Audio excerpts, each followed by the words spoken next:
Hello friends, welcome to two sisters Vastu channel. और मैं हूं आपकी दोस्त चारू। आज हम सुनने जा रहे हैं धर्मराज जी की कहानी। पुराने समय की बात है। किसी गांव में एक बुढ़िया रहती थी। वह दिल की बहुत अच्छी थी और वह बहुत ही नियम धर्म से व्रत रखा करती थी। एक दिन जब उसका धरती का समय पूरा हो गया, तब भगवान के घर से यमदूत उसे लेने आ गए और उनके साथ में वह चल पड़ी। चलते चलते गहरी नदी आ गई तो यमदूत बोले कि माई, तुमने गोदान किया हुआ है या नहीं। वृद्ध महिला ने उनकी बात सुनकर मन में गाय का ध्यान किया और वह उनके समक्ष आ गई। बुढ़िया इस गाय की पूंछ पकड़कर नदी पार कर गई। फिर यमदूतों के साथ आगे चलते चलते काले कुत्ते आ गए। यमदूत बोले, कुत्तों को खाना दिया था माई। बुढ़िया हर रोज पहली रोटी गाय को और आखिरी रोटी कुत्तों को दिया करती थी। बुढ़िया ने मन में कुत्तों का ध्यान किया तो वो सारे कुत्ते रास्ते से हट गए। अब बुढ़िया यमदूतों के साथ फिर से आगे बढ़ी तो रास्ते में उसके सिर पर कौवे ने चोंच मारनी शुरू कर दी। यमदूत बोले, माई, ब्राह्मण की बेटी के सर पे तेल लगाया था। बुढ़िया ने ब्राह्मण की बेटी का ध्यान किया तो कौवे ने चोंच मारना बंद कर दिया। कुछ आगे बढ़े तो बुढ़िया के पैर पर कांटे चुभने लगे। यमदूत फिर से बोले, माई, किसी को जूते का दान किया था। बुढ़िया ने बहुत बार जूते, चप्पल, शैया का दान कर रखा था। तो बुढ़िया ने उसका ध्यान किया तो खड़ा उसके पैरों में आ गए। बुढ़िया फिर आगे बढ़ी। यमलोक पहुंचने पर चित्रगुप्त जी ने बोला कि माई, आपने दान पुण्य तो बहुत किया है, लेकिन धर्मराज जी के निमित्त कुछ नहीं किया है। इसलिए हम आपके लिए परम धाम के द्वार नहीं खोल सकते।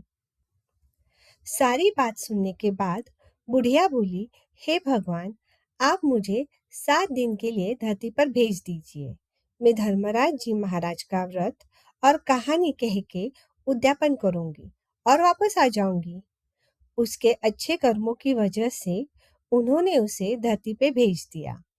माई वापस धरती पर अपने गांव आ जाती है और अपने गांव आने पर उसे सब भूतनी समझकर अपना अपना दरवाजा बंद कर लेते हैं। तब वह अपने घर गई तो बेटा बहू ने भी दरवाजा बंद कर लिया। बुढ़िया ने कहा कि मैं भूतनी नहीं हूँ, मैं तो धर्मराज जी की आज्ञा से वापस धरती पर 7 दिन के लिए आई हूँ। इन दिनों में मैं धर्मराज जी का व्रत करूंगी, कथा सुनूंगी और उसका उद्यापन करके मैं परलोक चली जाऊंगी। बुढ़िया की बात से आश्वस्त होकर बेटे बहू ने उनके लिए घर का दरवाजा खोल दिया और पूजा सामग्री का इंतजाम कर दिया। लेकिन जब वह कहानी कहती तो वो कहते कि हम बहुत व्यस्त है और कहानी न सुनने के बहाने बनाते। फिर बुढ़िया ने अपनी पड़ोसन को कहानी सुनाई और पड़ोसन ने वह कहानी बड़े श्रद्धा के साथ सुनी। 7 दिन की पूजा व्रत और उद्यापन के बाद धर्मराज जी बुढ़िया के लिए विमान भेजते हैं। स्वर्ग का सुंदर विमान देख उसका बेटा बहू के साथ सारे गांव वाले स्वर्ग जाने के लिए तैयार हो जाते हैं। तब बुढ़िया ने कहा कि तुम कहाँ तैयार हो रहे हो? मेरी कहानी तो पड़ोसन ने सुनी थी, इसलिए वही मेरे साथ जाएगी। सारे गांव वाले बुढ़िया से धर्मराज जी की कहानी का आग्रह करते हैं। तब बुढ़िया उन्हें धर्मराज जी की कहानी सुनाती है। कहानी सुनने के बाद सभी विमान में बैठकर स्वर्गलोक चले जाते हैं। सभी लोगों को देख धर्मराज जी कहते हैं, मैंने तो विमान केवल बुढ़िया को लेने के लिए भेजा था, आप सभी गांव वासियों को क्यों लेके आ गए? तब बुढ़िया माई कहती है, धर्मराज जी महाराज, मैंने जो पुण्य किए हैं उसका आधा भाग गांव वालों को दे दीजिए। इस तरह धर्मराज जी ने ग्राम वासियों को स्वर्ग में जगह दे दी। हे धर्मराज जी महाराज, जैसे आपने बुढ़िया और सभी ग्रामवासियों को स्वर्ग में जगह दी, उसी तरह हमें भी देना। कहानी सुनकर हुंकारा भरने वालों को और कहानी कहने वालों को भी जगह देना। हे धर्मराज जी, आप सभी को सुख, शांति और सुरक्षा प्रदान करना।